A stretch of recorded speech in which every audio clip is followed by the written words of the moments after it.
മഹ്ശറയിലേക്ക് ഇതെല്ലാം വിട്ടെറിഞ്ഞു പോകുമ്പോ പടച്ചവൻ ചോദിക്കും, ഇതൊക്കെ എന്തിന് ചെലവഴിച്ചു? അല്ലേ? വല്ലദീന യുൻഫിഖൂന ഫിസ്സറാഇ വല്ലറാ.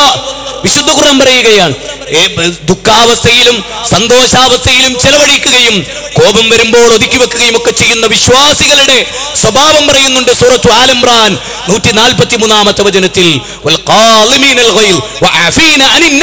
കോപത്തെ ഒതുക്കി വെക്കുകയും ജനങ്ങൾക്ക് മാപ്പ് നൽകുകയും ചെയ്യുന്ന വല്ലാഹു യുഹിബ്ബുൽ മുഹ്സിനീൻ, അല്ലാഹു സത്വൃത്തരെ ഇഷ്ടപ്പെടുന്നു എന്ന് പറയുന്ന അല്ലാഹുവിന്റെ ഖുർആൻ വായിക്കുകയും അല്ലാഹുവിന്റെ ദുഃഖാവസ്ഥയിലും ആകുലതയിലും വ്യാകുലതയിലും സന്തോഷത്തിന്റെ അവസ്ഥയിലും രഹസ്യമായും പരസ്യമായും സിർറം വഅലാനിയ സമ്പത്ത് ചെലവഴിക്കുകയും ഒക്കെ ചെയ്യുന്ന നല്ല മനുഷ്യരെ ഖുർആൻ വാഴ്ത്തുന്നു. 35-ാം അധ്യായം സൂറത്ത് ഫാത്തിറിലെ 29-ാമത്തെ വചനത്തിലൂടെ. ആയതിനാൽ സംശുദ്ധമായ ജീവിതം നയിച്ച് അല്ലാഹുവിനെ ഭയപ്പെട്ട് ഈ ശരീരം തന്ന പടച്ചവനെ ഓർത്ത് സൂറത്ത് ബഖറയിലെ 151-ാമത്തെ വചനമാണ്.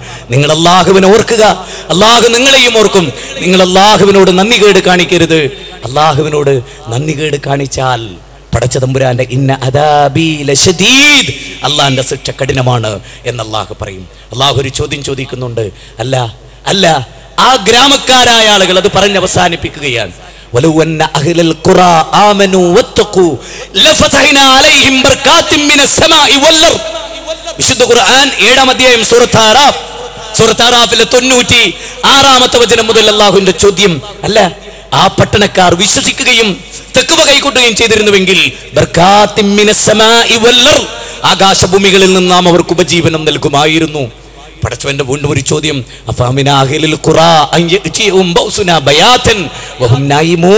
നിർഭയരായവർ ഉറങ്ങിക്കിടക്കുകയാണോ? നിർഭയരായവർ ഉറങ്ങിക്കിടക്കാൻ ഒരു ശിക്ഷ വരില്ല, ഒരു സുനാമി വരില്ല എന്നവർ വിചാരിക്കുകയാണോ?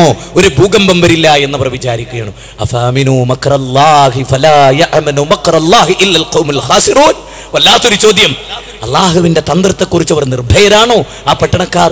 അതുകൊണ്ട് ചന്ദിരൂരിലായിരുന്നാലും ആലപ്പുഴയായിരുന്നാലും എറണാകുളമായിരുന്നാലും ലോകത്തെവിടെയായിരുന്നാലും പടച്ചോനെ നന്നായി ഓർക്കുകയും അള്ളാഹുവിനോട് നന്ദി കാണിക്കുകയും എന്നിട്ട് നമ്മുടെ പാർശ്വങ്ങൾ സുബൈക്ക് പോലും എഴുന്നേറ്റു വരികയും അള്ളാഹുവിൻ്റെ സന്നിധിയിൽ വിനയാന്വിതരായ അടിമകളായി എല്ലാ സുന്നത്തും പ്രാവർത്തികമായി ജീവിക്കുന്ന മുത്തക്കീങ്ങളായി എല്ലാവരോടും ഒന്നുകൂടെ ഞാൻ പറയട്ടെ, 2 രോഗങ്ങളിൽ അസൂയയും വിദ്വേഷവും എല്ലാ പൂർവ്വകാല സമുദായത്തെയും നശിപ്പിച്ച 2 രോഗങ്ങളാണ്.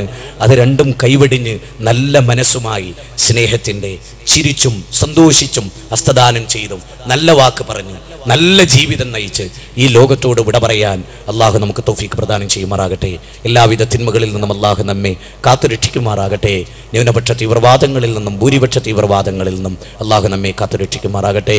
റബ്ബനാ ഹബ് ലനാ മിൻ അസ്വാജിനാ വദുർരിയാതിനാ ഖുർറത അഅ്യുനിൻ വജഅൽനാ ലിൽ മുത്തഖീന ഇമാമാ. റബ്ബനാ ലാ തുസിഗ് ഖുലൂബനാ ബഅദ ഇദ് ഹദൈതനാ വഹബ് ലനാ മിൻ ലദുൻക റഹ്മ ഇന്നക അൻതൽ വഹാബ്. അല്ലാഹുമ്മ യാ മുഖല്ലിബൽ ഖുലൂബ് സബ്ബിത് ഖുലൂബനാ അലാ ദീനിക്. റബ്ബനാ ആതിനാ ഫിദ് ദുനിയ ഹസന വഫിൽ ആഖിറതി ഹസനത വഖിനാ അദാബന്നാർ. ആമീൻ ബിറഹ്മതിക യാ അർഹമർ റഹീമീൻ. അസ്സലാമു അലൈക്കും വറഹ്മത്തുള്ളാഹി വബറകാതുഹു.